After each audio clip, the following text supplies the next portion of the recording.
A Federação Espírita do Paraná apresenta Alberto Almeida, na 14ª Conferência Estadual Espírita, com o tema Transição Planetária, você em suas mãos.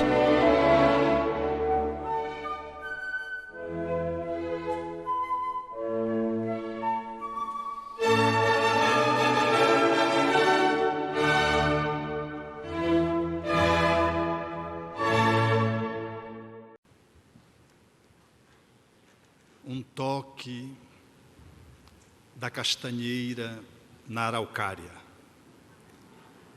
Aos amigos, internautas, aqueles que nos dão a honra de participar da nossa fala. Cerra as janelas dos teus olhos e encerra dentro de ti a luz radiante do dia. Liberta a tua alma e deixe que ela livre alce voo, como uma águia de asas douradas, a plainar esplêndida na tepidez do vento. Ouve o murmúrio do arroio a cantar nas pedras, e o farfalhar das folhas da palmeira a ondular ao vento. Sente o quebrar da onda sorrir, roçando a alvura suave da areia. Observa o rubor das rosas e esmaga aos pés as folhas da camomila, incensando o ar com seu doce perfume. Vem comigo. Prepara a casa para a chegada do amado. Ele virá, junto com a noite ou no correr do dia. Ele virá. Quem sabe cavalgará a madrugada fria. E quando ele chegar, direi: amado, quanto eu te esperei. As cores mudarão de tom. Ouviremos o som da sua flauta nos chamar, correrei em direção a ele e direi: o quanto eu te aguardei. Teci guirlanda de flores e pusguizo nos meus pés para bailar em tua homenagem. Plangi as cordas finas do bambu em tua honra. Tu viestes a alourar as tranças negras da minha noite, convertendo em dia o interior de sombras. A tua carruagem chegou à minha porta. Descerrei as janelas dos meus olhos e a claridade esplendente saiu, mas se envergonhou diante da tua presença. Oh, amado, quis tocar as tuas virtudes, trêmulo de medo, e não me censuraste o atrevimento. Compadecido, compreendeste a minha ânsia e caridoso, dispensastes a mim a tua oferenda. Assim, amigo, enxuga a lágrima furtiva que viaja solitária em tua face. Enxuga a lágrima porque o Consolador chegou. Abre-te em festa, ó alma triste. Rejubila-te, para que juntos possamos saudar o amor que nos visita. Esmaguemos aos pés o sândalo e a camomila e deixemos que os seus passos, em silêncio, aromatizem em função da sua chegada. A minha alma exulta, o meu coração canta, as bailarinas voltarão a bailar, tocando os tímbalos, tinindo os guizos, os cantores voltarão a cantar e eu, que nunca cansei de te esperar, acenderei a candeia para colocar sobre o velador, a fim de projetar luz para aqueles que não conhecem o teu amor. Amado visitante, agora que te encontrei, seguirei contigo, esmagando rosas, acendendo estrelas, despertando o sol, prateando a escuridão da noite, aljofrando com espuma o rigor da areia, levando com a mão um amigo. Seguiremos contigo e juntos haveremos de sorver os frutos sazonados da tua semeadura na nova era. A fala é de Rabindranath Tagore, através da mediunidade de Vera Coim, num trabalho conjunto com Divaldo Franco, na obra Ondas de Luz. Fala-nos, portanto, da presença do Consolador que se aproxima e daqueles que, na expectativa de encontrá-lo, estabelecemos uma festa na alma, em razão do esplendor daquele que chega e da singeleza daquele que aguarda. A poesia nos convida a avaliar a atitude da consolação no enxugamento de lágrimas, do júbilo, do canto e do mergulho de uma poesia cósmica que somos chamados a compartilhar. É verdade que tudo gira, os ciclos se estabelecem, e quando Allan Kardec afirma que o homem se detém apenas para perceber os círculos acanhados que envolvem o seu sensório, a sua mente pequena, e ele se detém apenas no dia, na noite, quando muito, avança um pouco mais para o ciclo lunar, quando um pouco mais para o anual. A partir daí, ele não vai se dando mais conta de que tudo no universo obedece a uma ordem, como propôs na sua análise pela manhã o nosso Haroldo Dutra. Há, portanto, uma movimentação que nos faz entretecer a majestade divina presente em tudo que nos rodeia e ousando também nos permear. Enfim, quando estamos sentados aqui, pousados silenciosamente numa cadeira, e se ficássemos durante um ano, nós, por certo, percorreríamos mais de 1,5 bilhão de quilômetros sem nos mover, em função da velocidade da Terra, que não só gira em torno do seu próprio eixo no movimento de rotação, mas no movimento de translação que ela o faz. No total de um ano, em torno da nossa estrela, o nosso Sol, facultando-nos entrever que há um bailado no universo, que há como que uma ginga cósmica, que fala de que mesmo quando estamos parados, estamos em movimento. E este sistema, que não é um sistema tão importante, ele também gira na galáxia. E a despeito da sua posição, estar num cantinho da galáxia, que não é uma galáxia importante do ponto de vista do seu volume, do seu tamanho, a nossa Via Láctea é uma galáxia pequena, que pode ser percorrida de um extremo ao outro em 100 mil anos, com a velocidade da luz, é claro. O nosso sistema, ele está pendurado num cantinho, como se fosse a nossa galáxia um condomínio, e nós morássemos num beco. Mas a galáxia também gira nesse bailado universal. E ela dá o giro em torno de si mesma.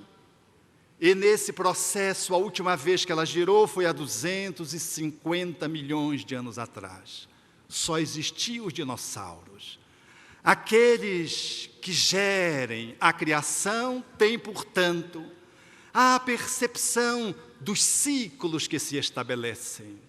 E enquanto a Terra vai caminhando no seu processo evolucionário físico enquanto globo, aqueles que pisamos no seu solo, aqueles que somos retidos por essa pequena puxada amorosa para o seu seio através da lei gravitacional, aqueles que, portanto, estamos encarnados e aqueles que estamos desencarnados, compondo uma população que faz do nosso orbe uma reflexão de que somos ainda tão pequenos, em razão de nos darmos conta de que 7 bilhões de habitantes ainda é insuficiente para habitar a vastidão da terra, que nos conclama a que ela possa servir de habitação a tantos quantos possam viver nela, como propunha Allan Kardec, e na contramão desse bailado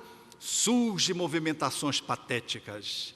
Esse ciclo que se faz no âmbito físico e no âmbito psico-espiritual, emocional, ele nos fala, portanto, de mudanças de padrão. E a Terra vai avançando para uma nova posição evolutiva no concerto do universo. E nessa ciclagem, que está muito bem palpada pelos espíritos superiores, nós nos encontramos honrados com a presença do Espiritismo, porque quando ele já surge no bojo do processo transformatório. Porque a transição planetária não é de um ano, não é de uma década, diz os Espíritos a Allan Kardec. Quando trata na terceira parte do Livro dos Espíritos, na Lei do Progresso, que as transformações, as grandes revoluções sociais e morais, elas sim surgem por séculos, até que o edifício antiquado possa se desmoronar e surja uma edificação nova. O surgimento do Espiritismo, um pouco mais de 150 anos atrás, faz parte desse movimento de transição. E estamos inseridos nele, no seu âmago, experimentando galopantemente essa viagem de transformação que vai se ajustando a ponto e ponto, a década, falando de um planeta que vai ganhando novos contornos, saindo da posição de expiação e provas, para o status de regeneração.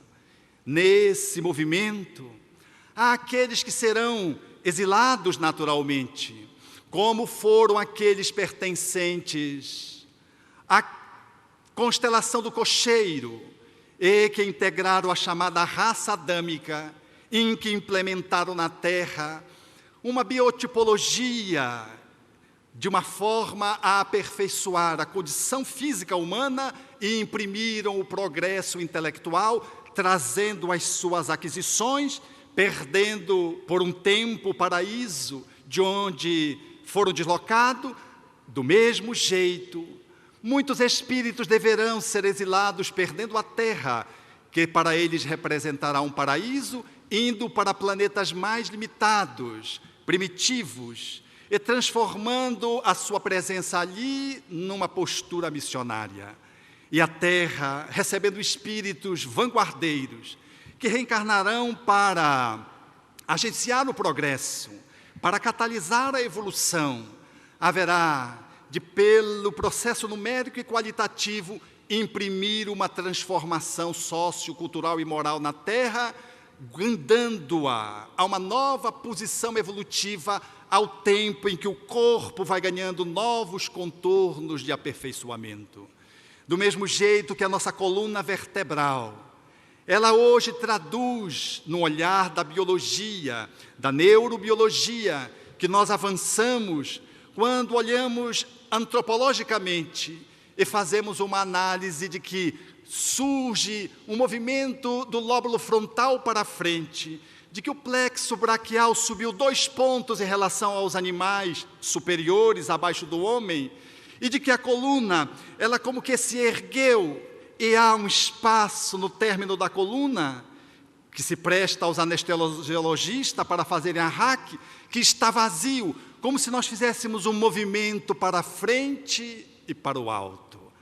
Esses espíritos que haverão de reencarnar na Terra, trazido por um processo migratório, ensejarão que também o nosso corpo se beneficie por mutações inevitáveis, seguindo a dimensão do progresso. O Espiritismo, diz Allan Kardec, é o poderoso auxiliar desses tempos, porque ele se encontra integrado nesse movimento de transformação, em razão dele ter características que o tipificam como uma doutrina inigualável para fazer face aos avanços que deverão se operar em todos os campos do conhecimento humano. O Espiritismo tem uma abrangência na sua abordagem. Ele tem como objeto de análise, enquanto ciência, o espírito. Tem consequências filosóficas e apresenta naturalmente a sua aplicabilidade desse conhecimento oriundo da filosofia.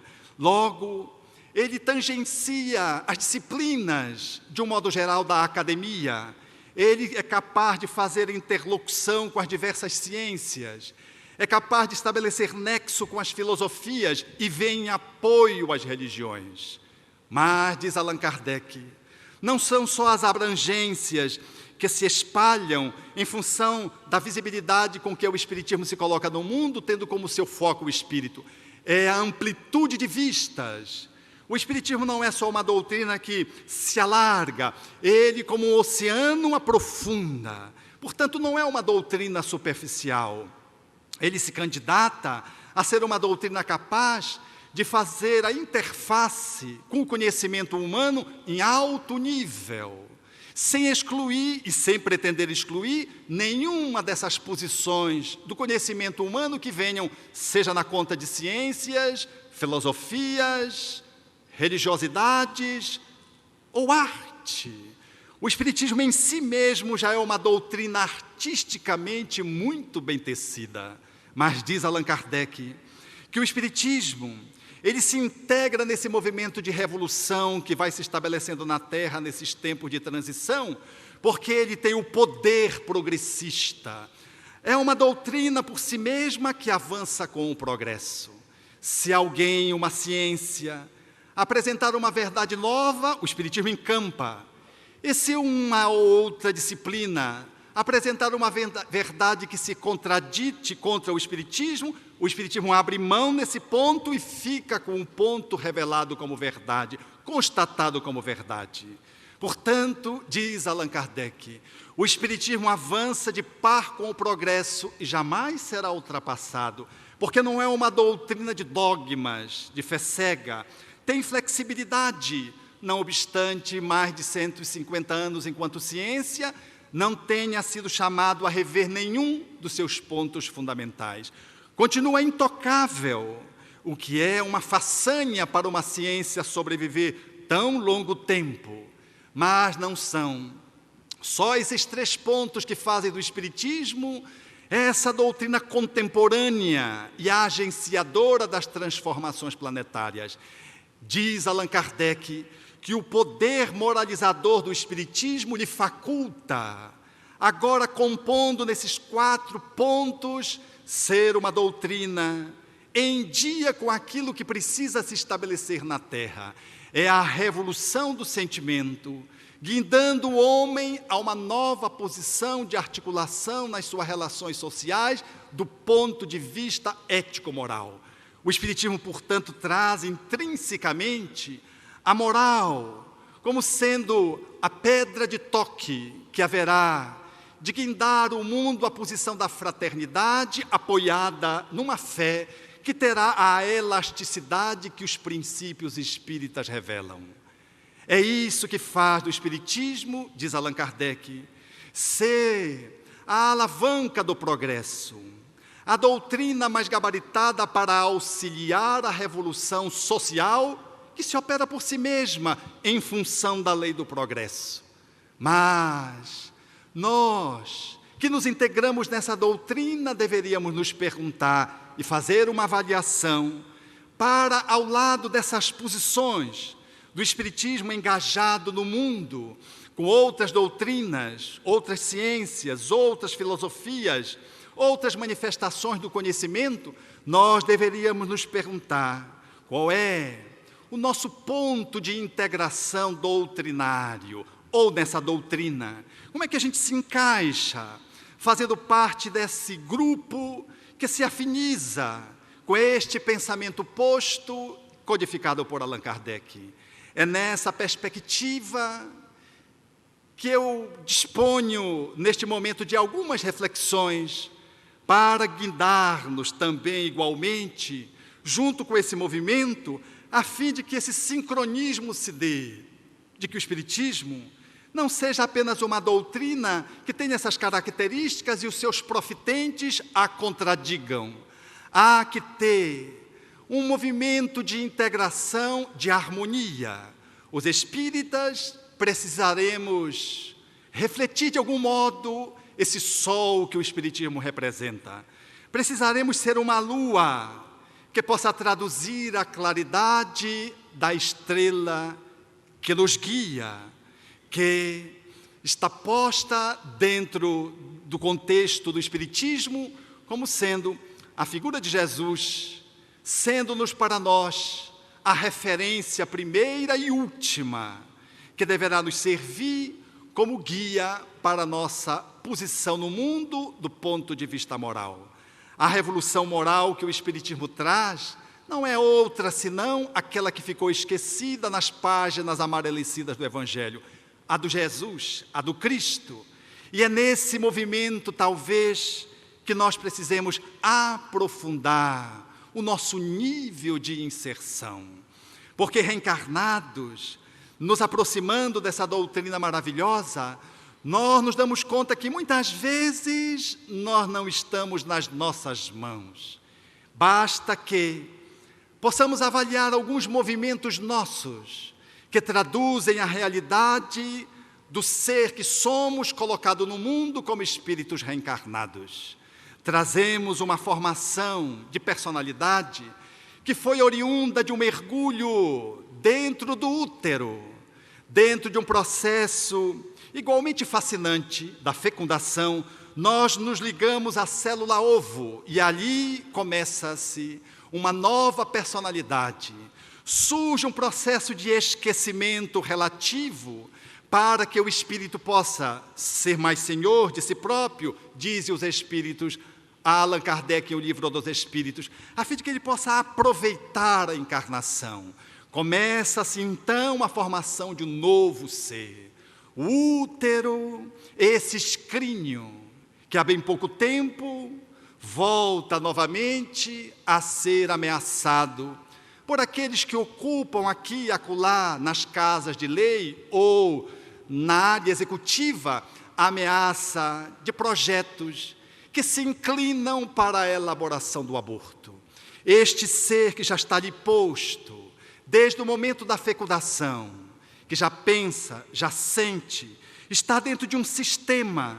Quando reencarna-se, gradualmente se apropriando das leis da biologia, valendo-se da genética, ele mergulha dentro de um psiquismo que é o psiquismo materno, ladeado com o parceiro na conta de pai.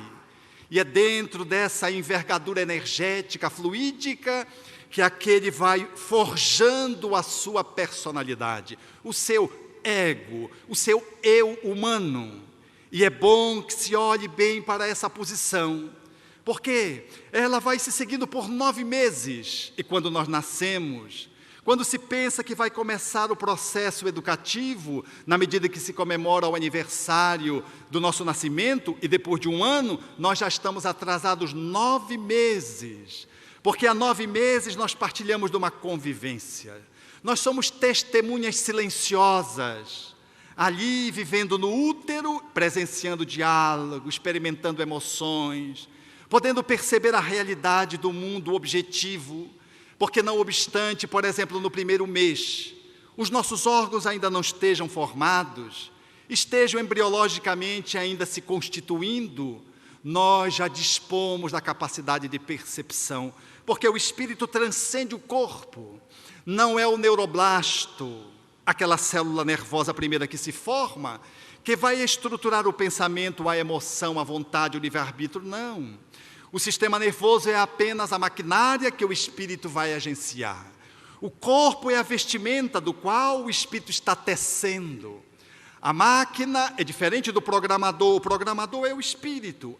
O neuroblasto já surge em função do programador. Logo, o espírito está ali, percebe as circunstâncias e o seu ego, segundo a fetologia, já está se estruturando para aquela vida. Surge a primeira infância e depois a segunda, nesse período mais nobre da constituição do ser.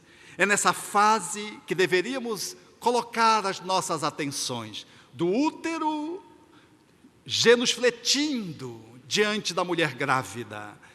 Estamos muito longe ainda de avaliar a preciosidade que representa este ato de simbiose física e emocional que se estabelece no âmbito uterino. Mas, à medida que o ser vai caminhando, nós vamos percebendo que o nosso ego está sendo formado. Depois surge, na adolescência, um período de consolidação. Mais tarde, o adulto, agora já tendo praticamente a sua personalidade composta. É nessa perspectiva que vamos dando conta de que o Espiritismo nos devolve um nível de reflexão, a análise para nos responder onde é que estão as nossas vidas. Porque nós somos em muito aquilo que fizeram dos 9 meses mais as 2 primeiras infâncias. Nós funcionamos enquanto ser colocado no mundo a partir de toda essa historiografia recente que fala, portanto, da nossa idade infantil e intrauterina. Quantos comportamentos nossos traduzem tão somente comandos psicológicos que ficaram como imprints, como mensagens modeladoras, como verdadeiros comandos que, de alguma forma, guiam a nossa vida para o bem ou para o mal. Desse modo, quantos de nós, se não tivemos uma infância adequada, a nossa vida está mais na carência do que nas nossas mãos. Somos mais vítima de um ciúme para compensar um vazio interno do que tendo as nossas vidas nas nossas próprias mãos. Somos seres amedrontados, inseguros, e a insegurança como que guia os nossos passos em função de não termos sido nutridos adequadamente na nossa faixa infantil. Lidamos com o corpo físico e não conseguimos muitas vezes lidar com a sua plástica, com a sua textura, com a sua conformação, porque não conseguimos conectar com a nossa história de formação egóica, que numa análise psicológica para esta vida foi muitas vezes ultrajada no campo da primeira e da segunda infância. Assim vamos presenciando aqui e acolá que a nossa vida não nos pertence. Os espaços terapêuticos assim nos revelam. Certa feita perguntei para uma jovem que estava com dificuldade de se colocar no mundo, eu disse: levante-se, estabeleça nessa sala o seu espaço de vida. E ela colocou um espaço. O espaço era tão pequeno, valendo-se de alguns elementos que fazem parte do processo terapêutico, que eram objetos, ela construiu um círculo. E eu disse: entre no seu espaço. E ela entrou no espaço. Ela não cabia, os seus pés não cabiam. O círculo era menor que os seus pés. Eu disse: isso é sua vida? Ela olhou para mim e disse: é. E esse resto de ambiente, o que é? Ela disse: é minha mãe. E aí eu entendi que ela tinha um trauma. Ela achava que ela não era filha consanguínea. Imagine 2 pessoas, uma cara da outra. Era ela e a mãe dela. Mas o imprint, o comando psicológico era tão devastador que ela não ousava perguntar com medo da resposta. E, naturalmente, para trabalhar aquele movimento, era necessário ir ao encontro, porque ela ainda não tinha saído do útero. Ela estava fora, era uma mulher independente do ponto de vista financeiro, profissional, mas não conseguia sair de casa. E ela não conseguia perceber pelo que ela não se emancipava. Estava aprisionada e não sabia onde. A sua vida não lhe pertencia. Mergulhando-se na experiência que pudesse ser a matriz da sua encrenca, ela vai para o útero, a mãe a acolhe adequadamente e quando chega com 7 meses, a mãe tem um surto. Começa a dizer que não queria que ela nascesse, porque se ela nascesse, o filho iria morrer, tal como se deu na gestação anterior. A mãe tinha perdido um filho na gestação anterior e ficara traumatizada porque perdera aos 7 meses. A gestação seguiu o seu curso normal. Quando chegou com 7 meses... ela fez conexão com a memória, a mãe, e aí entrou numa crise de natureza psicoemocional um pouco grave, porque começou agora a fazer um movimento de não ao nascimento, que é um processo natural. Tudo tem um ciclo. Se você tira uma criança muito tempo antes de 9 meses, ela morre. Se você tira muito depois, ela morre igualmente. Porque tudo funciona segundo uma ordem natural.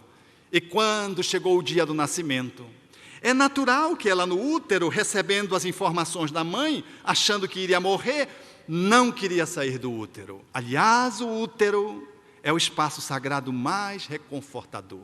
Em qualquer idade, quando nos sentimos ameaçados, nos encolhemos na posição de um feto, nos acolhemos no sofá, na nossa cama. Às vezes diminuímos a luz ou apagamos a luz e passamos o lençol por sobre o corpo, que bem lembra a membrana que nos envolve quando éramos embrião e feto dentro do útero. E ali ficamos encolhidinho, e vez que outra, se alguém entra, a gente é capaz de dizer, se a minha mãe estivesse aqui. É um movimento regressivo para o útero. O útero é esse espaço sagrado que muitas vezes é ultrajado, colocado na conta de campo de concentração. Logo, quando chegou no momento do parto, não havia como o colo do útero abrir. Aquela mãe somatizou e o obstetra não conseguiu viabilizar um parto normal, e aquilo que deveria ser um parto normal evoluiu para um parto cesáreo. E quando ele fez o corte e foi tirar a criança, ela, vivendo a experiência regressivamente, ela não queria vir porque ia morrer. E ele sacou, e ela a partir daí entendeu pelo quê. Ela não gostava de pessoas de branco porque ele estava com avental branco, ela não suportava médico, enfermeiro, barbeiro, pai de santo, quem se veste de branco, ela odiava. Branco para ela era uma ameaça. Ele tira a criança e lança para as mãos frias daqueles que muitas vezes acompanham sem nenhuma ternura para receber aquele que sai do útero. O espaço uterino, por ser tão acolhedor, sair do espaço uterino é uma atitude de heroísmo. É o primeiro túnel, é a vagina que temos que ultrapassar com heroísmo. É a nossa primeira vitória, porque nós saímos para um mundo hostil muitas vezes, que não sabemos se vamos dar conta de levar até o fim, vitoriosamente, a nossa encarnação. Imagine retirado numa sala cirúrgica, com aquela luminária que parece uma nave extraterrestre abduzindo alguém, fria a sala, e mãos outras que não a da mãe, são dirigidas para acolher a criança. Logo então se estabeleceu uma crise nela, porque ela se distanciou da mãe, depois de se fazer os asseios normais, as aspirações, porque se dá mais valor do ponto de vista da neonatologia, da obstetrícia, da pediatria, à aspiração do que ao colo da mãe. É lógico, se uma criança está se sufocando, tem que se aspirar, é natural, mas se faz isso como um protocolo, e às vezes se esquece que ela está saindo do útero, e o espaço inicialmente mais seguro é o seio da mãe. E quando trouxeram-na e colocaram no colo da mãe, a mãe disse, levem que esta não é minha filha morreu. E ela fixou a experiência, portanto, da rejeição. Quantos de nós não temos as nossas vidas nas nossas mãos, porque estamos fixados num trauma, e às vezes ficamos caminhando em círculos, como se estivéssemos numa rotatória, e não conseguimos avançar, estacionados numa problemática que não logramos superar. Quantas vezes essa experiência que é tão gritante da infância nos marca, porque às vezes nós priorizamos tanto as coisas, a roupa, o alimento, os medicamentos, a escola, o médico, e desconsideramos o acolhimento familiar. Nada há mais fundamental para que um ser se desenvolver do que a amorosidade dentro do lar. Mais do que o seio, que é o alimento mais excelente do ponto de vista físico-químico, está o amor materno. Porque o leite apenas alimenta o corpo, e a emocionalidade, ela vai ao encontro da alma. Não basta ter um corpo bem nutrido se a alma é frágil. Se a mãe não toca na criança, ou quando toca, toca de uma forma hostil, ou toca de uma forma que não dê um sentido de acolhimento para a criança. É verdade que há mães tão exageradas que só faltam escaldar o bebê e ninguém pode tocar. E se a pessoa toca, ela vai depois limpa o beijo. Ela está mais preocupada com o germe do que com o carinho de uma avó. E o pior é que contrariar uma avó é coisa muito grave. Porque a avó, quando vê a criança nascer, sempre...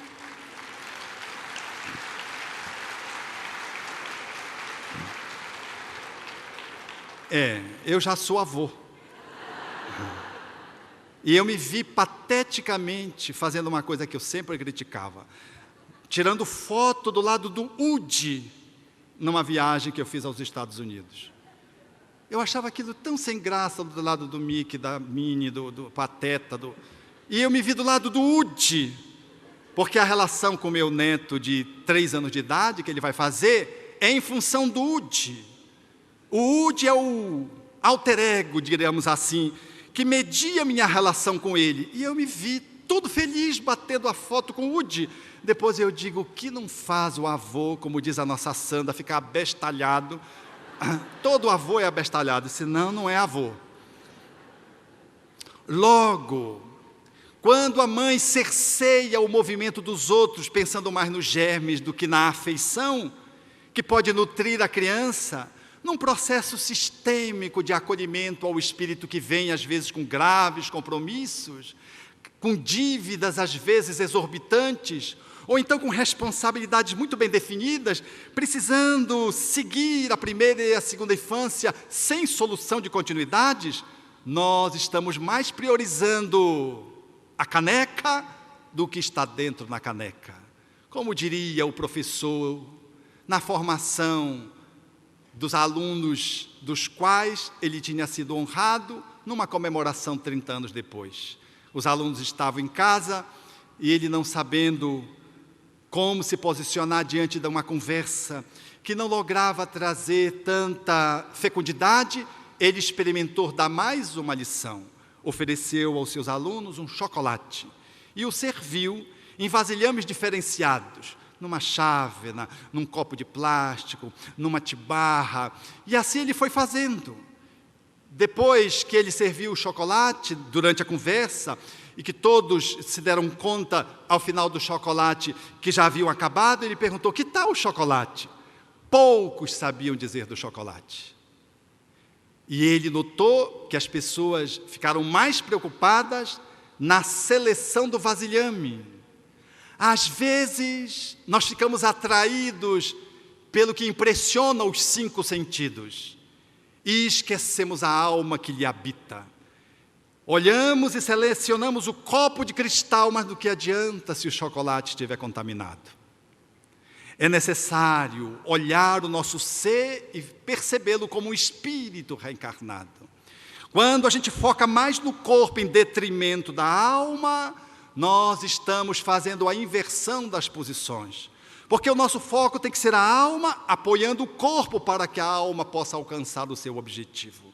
Nesse caminho, tudo que acontece no lar vai nos marcando.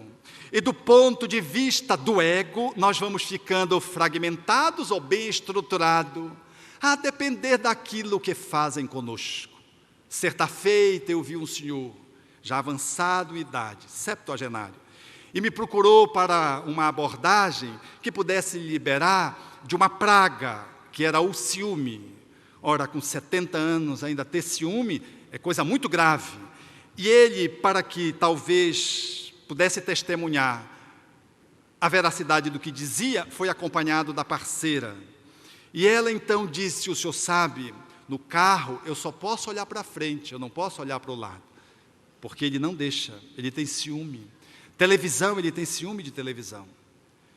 E então nós começamos a acolher aquele senhor, que o sofrimento levou à exaustão, e por isso ele procurou ajuda bem tardiamente, mas nunca é tarde quando se logra perceber na dimensão espiritual. E ele se viu numa experiência infantil quando ele tinha 7 anos. E ele percebeu a sua mãe tendo um lance sexual com o melhor amigo do seu pai. Ele ficou com aquela experiência guardada dentro de si. Não teve condição de trabalhar com ninguém, uma criança de 7 anos, porque era mãe, e mãe ocupa um lugar, arquetipicamente, que lembra a Deus dentro da alma de uma criança. E o pai era uma pessoa honrada. E ele foi para se proteger dessa experiência que foi demais para o seu psiquismo infantil, ele bloqueou, que é os mecanismos que a natureza nos confere para que a gente possa levar a vida adiante quando a dor supera as nossas resistências. São os mecanismos de defesa do ego. E aí a gente se autoprotege, e assim ele o fez. Foi crescendo e aquilo ficou adormecido, mas não morto. Ficou velado, mas não acabado. Logo, o seu comportamento foi guiado pela traição materna. Ele, enquanto jovem, bem apessoado, com poder econômico, conquistava as mulheres mais difíceis para depois se descartar no movimento natural de vingança. E ele assim foi fazendo, até um dia em que ele experimentou a necessidade de ser pai. Mas como ser pai? Se ele não sabia pelo que ele tinha tanta insegurança com as mulheres. Todo traidor tem medo de ser traído, porque projeta o seu comportamento nos outros. Mas não era só a traição que ele estabelecia com mulheres que às vezes estavam comprometidas. Era a traição materna que ele não tinha superado internamente. Daí, ele fez uma escolha para ter filhos. Escolheu uma mulher bem feia. Pense numa mulher feia. Pense mais. Porque eu vi. Eu sei que feiura e beleza é subjetivo, mas para a cultura nortista, aquela mulher era horrorível. Mas a feiura, a fealdade, não conseguiu aplacar a sua dor. Ele continuou com ciúme. É assim que nós vamos nos dando conta de que muitas vezes a nossa vida é guiada por uma energia desperdiçada no ciúme, numa agressividade reativa, numa postura de isolamento social, de solidão, de introspecção inadequada, quando temos medo de nos relacionarmos afetivamente com o mundo em função de conteúdos internos que nos fragilizaram, nos fragmentaram, e a gente não dá conta de poder fazer um enfrentamento da dificuldade.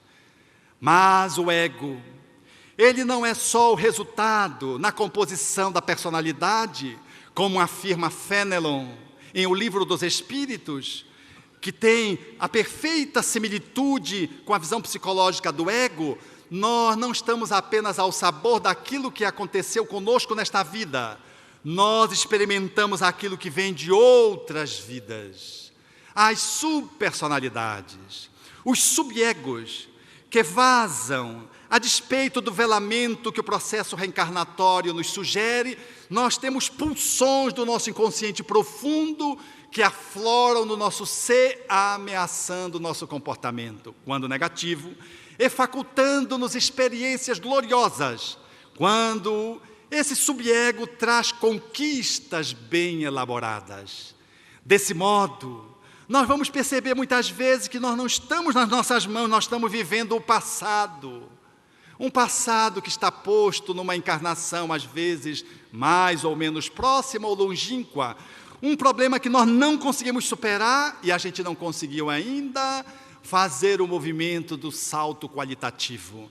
Estamos aprisionados e não vamos adiante. Às vezes pode ser uma coisa simplória de um medo, mas pode ser um processo de relação interpessoal, de uma animosidade. E a gente fica mais vivendo o inimigo de outrora do que a proposta da construção do amigo no agora. Às vezes é uma manifestação fóbica, como eu tive a oportunidade de acompanhar certa feita uma jovem, que aonde chegava e que tinha um gato, ela entrava em crise. Um gato é um animal doméstico. Quem tem medo de gato sofre muito. e ela experimentava crises sucessivas em função do contato com os gatos, ao ponto de ter desmaiado mais de 4 vezes nessa encarnação, quando em contato com o gato. Por exemplo, está na praia, o gato aparecia, ela deixava o corpo e ia embora, saía do corpo, desmaiava. E ela se via fora do corpo, fugindo com medo do gato. E na experiência, ela viveu quando 1 ano de idade, completou 1 ano, os seus pais lhe deram como presente um gatinho preto de pelúcia com os olhos amarelos. Ela reagiu, os pais querendo mostrar que era algo que não fazia nenhum mal, de que era de pelúcia, de que não machucava. Insistiram, ela reagiu chorando. Eles obrigaram-na a pegar o gatinho. Foi tão traumático que ela fez febre. Disse-me ela, vivendo as experiências dessa vida, que essa foi mais traumática do que todas as outras que ela viveu, inclusive aquelas em que ela desmaiou. Veja o respeito que a gente tem com o espírito que reencarna. Não podemos violar-lhe as resistências. Às vezes é um capricho, mas às vezes é um trauma. E precisamos ter um manejo adequado para caminhar no processo da dessensibilização com muita prudência, muito tato e com muito tempo, que nós não temos, paciência que a gente não logra desenvolver. Ela, no entanto, foi para uma causa matriz, porque não nada justificava o medo do gato com 1 ano de idade, nem a vivência intrauterina. E ela se viu acusada de espionagem e sendo entregue como punição para 3 panteras, que lhe devoraram o corpo. E ela assistiu os pedaços sendo comidos pela pantera. E ela tinha medo de todos os gatos, mas especialmente os gatos pretos de olhos amarelos.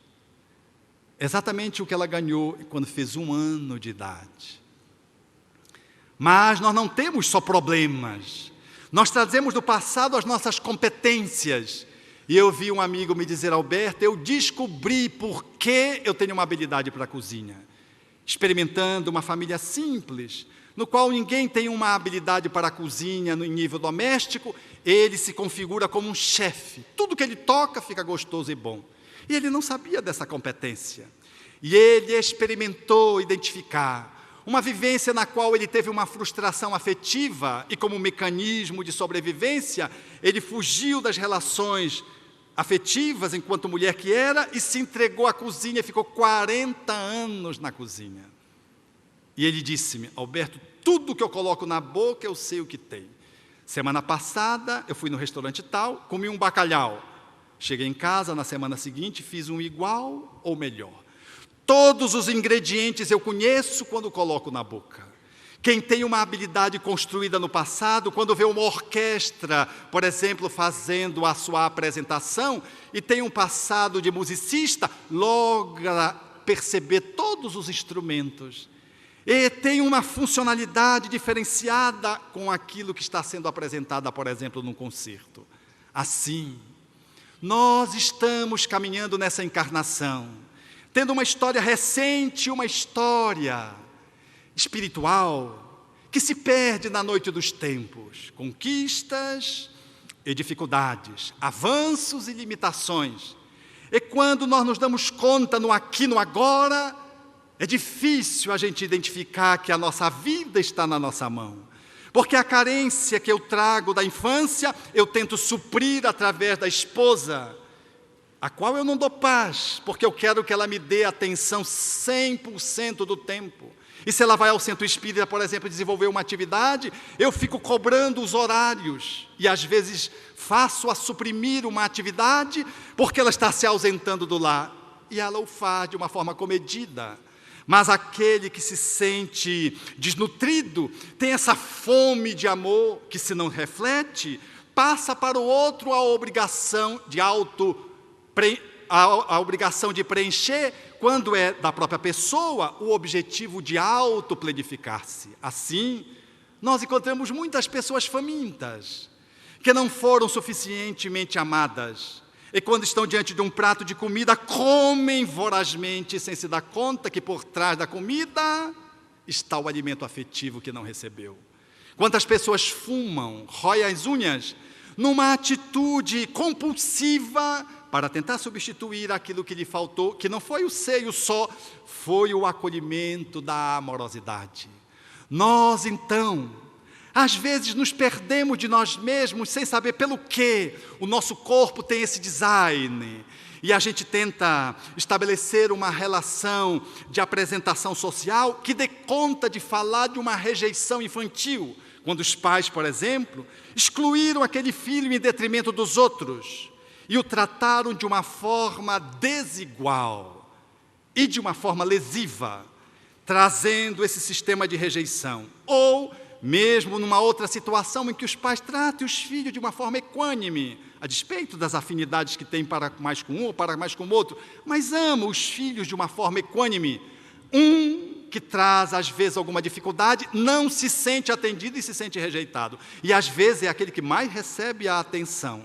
Então, esse sentimento de rejeição, às vezes ele é em função de um fato real, às vezes ele é um processo de significação que não tem uma realidade na história familiar. E a pessoa, se sentindo rejeitada, ela se coloca no mundo para tentar compensar isso com o corpo. Na masculinidade está hoje posto nas academias uma patologia no âmbito psiquiátrico, porque o processo emocional toma volume e alcança o nível psiquiátrico. Chama-se a vigoroxia. A pessoa malha tanto, 3, 4 horas por dia, tem o corpo bem definido, naturalmente, mas é um processo de compulsão. Toma bomba, hormônios, para tornear mais os músculos. E homens e mulheres usam desse expediente que vem se tornando uma cultura dentro das academias, falando de um processo interior de insegurança, de carência ou de rejeição. Eu apresento-me com o corpo na tentativa de ser aceito, porque eu não me aceito. É um conflito que naturalmente se reflete no meu corpo e traduz a minha dificuldade de interrelacionamento social. Quando eu vou me apresentar, eu não me maqueio, eu me orno com tantos penderucalhos que eu pareço mais uma árvore de Natal andando do que propriamente uma pessoa que soube se cuidar, estabelecendo um toque de beleza num broche, num brinco, num colar. E a pessoa usa, às vezes, uma maquiagem desproporcional para o grupo da cultura em que ela se apresenta, na tentativa de ser aceita. Quantos de nós estamos na mão da rejeição, não estamos na nossa mão? Esse movimento, ele vai se estabelecendo aqui e acolá, comigo, contigo. E não só o corpo, a nossa movimentação social, falam de onde está posto o nosso conteúdo de vida.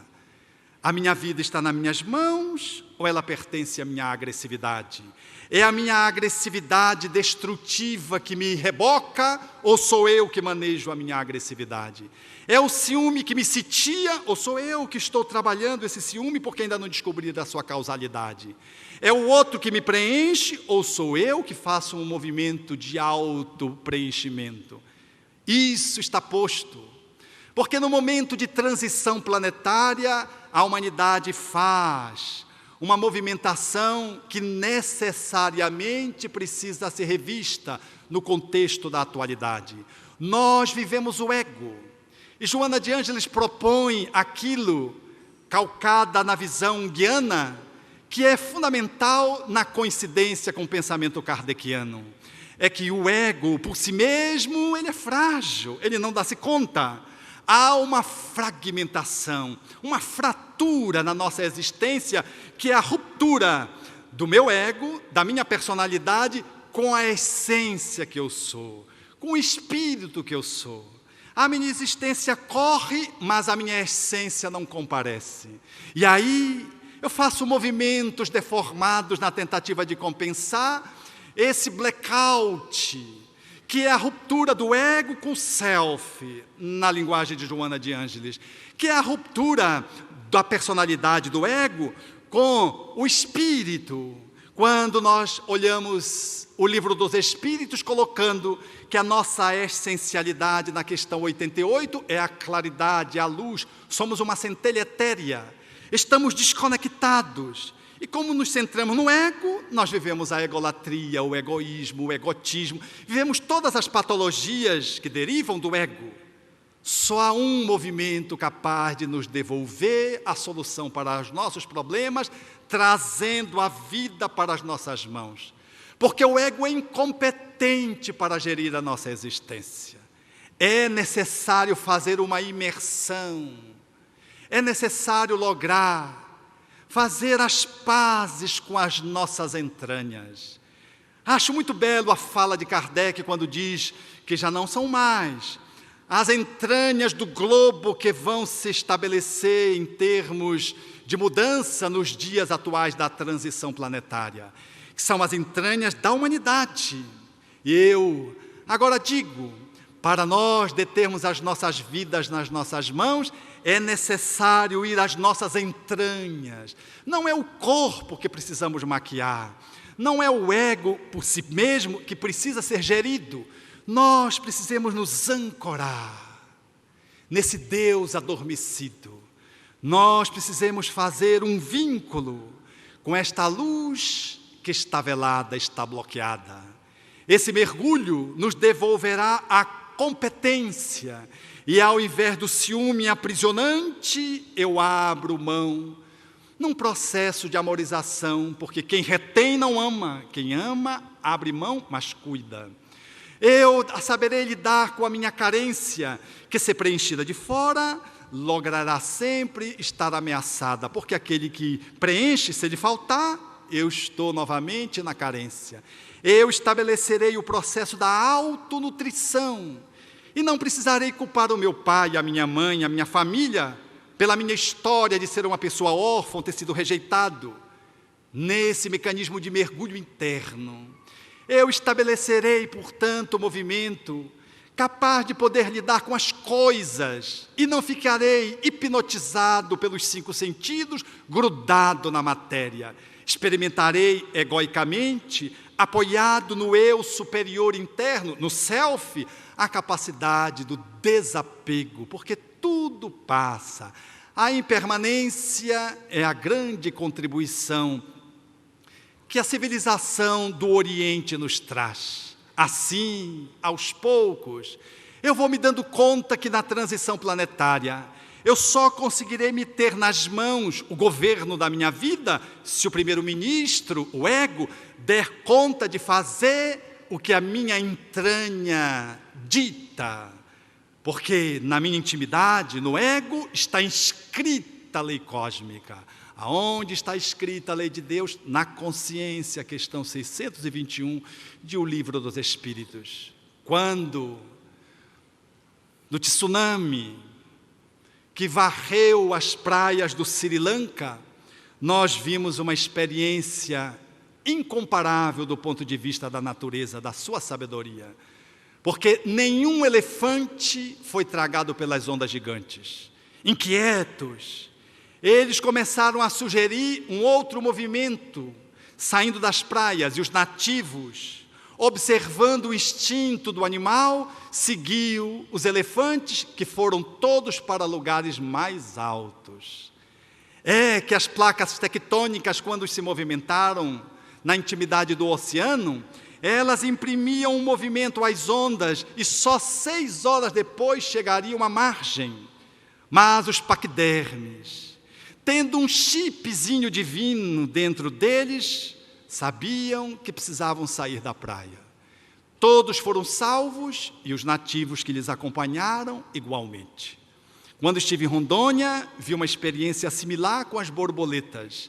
O amigo parou no meio-fio e disse: olha, Alberto, esse período de setembro, todas as borboletas caminham para o norte. E eu fiquei olhando, não tinha nenhuma azarolha que tivesse assim, na contramão. Aquilo me intrigou. Quando eu estava no aeroporto, continuei examinando, nenhuma que tivesse perdida. As borboletas trazem um chip do divino que os conduz para o norte. O espírito tem um norte. Se as borboletas têm, se o paquiderme tem, se a árvore se movimenta buscando a luz, tem, onde está esse chip no homem, jaz, portanto, na nossa intimidade. Nós trazemos a marca do divino, mas nós desconectamos-nos, nós nos divorciamos e ficamos à revelia do eu superior, experimentando os naufrágios que o ego enseja, gerando saúde, gerando doença, conflitos emocionais, transtornos psiquiátricos e obsessão. Por isso, no campo da saúde, há bem pouco tempo eu vi essa experiência, porque muitas vezes a gente acha que está funcionando bem, mas quem dirige a nossa vida é a mágoa, ou então é a culpabilidade, ou então é um mix das duas. Quando temos mágoa, culpa, e fazemos esse mix, não precisamos de obsessor. Por si mesmo, eles nos acabam. Os obsessores são só de acréscimo. Mas sempre desviando a vida das nossas mãos, a gente culpa os obsessores. E não logra estabelecer conexão com o anjo guardião para saber o que é que eu preciso fazer para trazer a minha vida para a minha mão. Então eu vi um profissional ao qual ele vinha se submeter a uma atividade de regressão didática. Era um profissional da psicanálise, e ele, nesse caminho da psicoterapeutização, estava diante de mim um amigo, e nós estávamos então para entretecer um trabalho que pudesse servir de exemplo. Então eu disse, vamos trabalhar esse câncer que você tirou. Fazia um pouco mais de uma semana, e ele tinha tirado um câncer da pele, fez a ressecção completa do câncer, e como não ficou nas bordas células alteradas, a dermatologista lhe deu alta, curado, êxito total. E nós mergulhamos. Ele foi então para uma experiência interessante, quando se via como um comandante nas naus inglesas, estabelecendo as conquistas. E no porto tinha um jovem que foi crescendo, ao qual ele foi se afeiçoando. E na medida que esse jovem cresceu, de tal modo se criou uma amizade que ele integrou entre os marujos. E quando ele está, depois de uma conquista na praia, abrindo o mapa para estabelecer qual seria a próxima viagem, o marujo se insurge levantando o dedo, dizendo que tinha uma outra proposta. Ele era o comandante. Ele quase não acreditava. E o marujo então começou agressivamente a argumentar. O clima foi ficando acalorado, e ele ficou meio patético diante daquela situação. A tal ponto o conflito foi se estabelecendo que o marujo sacou de um punhal, e ele fez como faria uma mãe em relação ao filho que lhe ameaçasse agredir. Colocou as mãos e estufou o peito. O marujo foi e enfiou o punhal no tórax, justo na lesão aonde surgira o câncer. Ele tombou, saiu do corpo e ficou estarrecido, porque outros marujos, demonstrando que havia já um conluio, arrastavam o seu corpo para a nau, atendido pelos espíritos que tentavam estabelecer a cessão da hemorragia e não conseguiam. Parava a hemorragia em nível perispiritual e logo voltava. Então o espírito que cuidava dele disse: enquanto você não se livrar da mágoa, você vai sangrar. Este jovem, ele é resultado de um relacionamento sexual que você teve com uma mulher portuária. Ela te procurou, disse que tu eras o pai, mas como ela era uma prostituta, tu não valorizaste, a dispensastes. Ela então teve o filho e mostrou quem era o pai. Ele foi absolutamente ficando envolvido e apaixonado por você, mas como a mãe falava da sua rejeição, ele foi sendo envenenado. Ele tinha um amor e um ódio ao mesmo tempo. Ao mesmo tempo que ele se sentia atraído pelo amor, ele se sentia odiando você porque você o rejeitou como filho. O profissional despertou num pranto copioso, demorado no leito, e disse: Alberto, eu preciso me reconciliar com meu filho que nasceu. Ele, o jovem lá de trás, a reencarnação de um espírito ativou a memória, e a mágoa ainda estava, pelo menos residual, de vez que surgiu apenas na pele.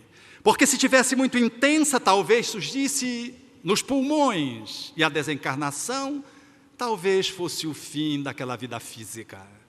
Quantos de nós, muitas vezes no contexto familiar, temos alguém que reencarna e ativa as nossas memórias internas. Às vezes são positivas, mas às vezes são doentias. Quando são positivas, tudo bem, mas quando são negativas, nos ameaçam. E se estamos só no nível do ego, o nosso trato é selvagem, é egóico, é precário, superficial.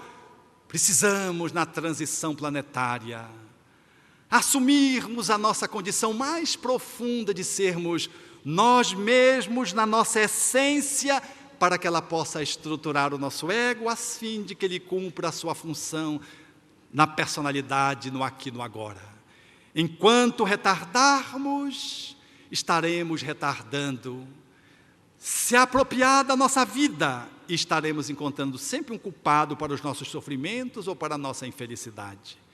Nestes dias que correm, nós precisamos, portanto, fazer esse mergulho, esse autoacasalamento, para podermos dizer um dia, já não sou eu mais quem vive, é Cristo que vive em mim. Como diria Paulo de Tarso, quando voltou para Jerusalém, depois da movimentação egóica enquanto Saulo, ele passa 6 anos, 3 no deserto, 3 na sua cidade, fazendo essa conexão interna, manuseando o Evangelho, se apropriando de conhecer-se e de fazer aquele mergulho, aquele salto de qualidade interior, para que ele pudesse vincular-se ao seu self. 6 anos depois ele sai, quando chega em Jerusalém, ele é ameaçado naturalmente. Ele diz: escarrai, cuspi-me em mim, açoitai-me, porque eu já construí um santuário intangível às vossas mãos, na qual Jesus há de reinar para sempre. Há um Cristo que se nos assinala a caminhada, é o bem-amado que chega, mas se não houver conexão com o Cristo adormecido, nós ficaremos com uma comunicação inviabilizada. Estaremos desconectados e egoicamente sofreremos lamentavelmente o não aproveitamento do amado que chega cavalgando uma noite fria na nossa direção. Estes dias, caríssimos amigos, é hora de, sem deixar de ser humano, aprofundarmos no divino, sem deixarmos a nossa personalidade fazermos movimentos esquizoides, querendo viver uma santidade artificial.